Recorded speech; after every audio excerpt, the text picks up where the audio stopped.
कर्म का करायचं? आता कर्म जेव्हा आपण म्हणतो की कर्म तर सातत्याने घडायला हवं.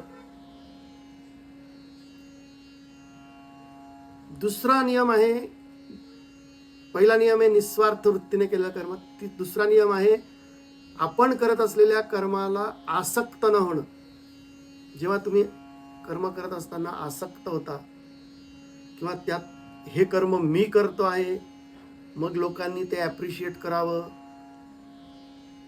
त्यांनी माझं कौतुक करावं, त्यांनी मला काही त्याचा मोबदला द्यावा,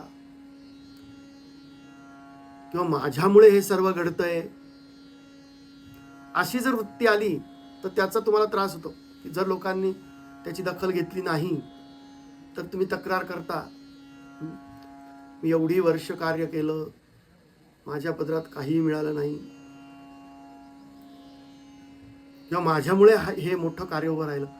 तुम्ही कुठलंही कार्य करा, कितीही भव्य दिव्य असू देत, इतरांच्या सहकार्याशिवाय ते घडणं अशक्य आहे.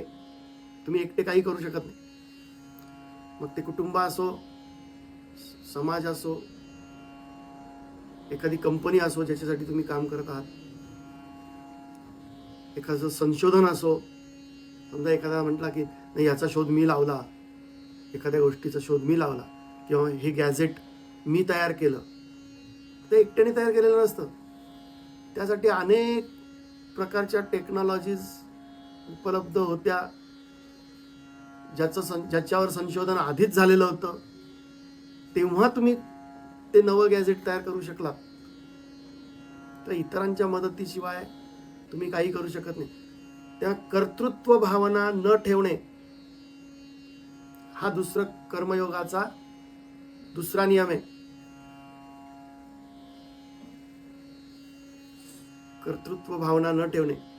जर तुम्ही कर्तृत्व भावना ठेवली किंवा त्या कर्माचा अहंकार तुम्हाला निर्माण झाला, तर कर्मयोगाचा जो उद्देश आहे की तुम्ही अहंकार विरहित व्हावं आणि अधिकाधिक आनंदी सुखी जीवन जगावं, तो उद्देशच दूर ठेवला जातो. Subscribe Vedanta Yoga Vidya YouTube channel.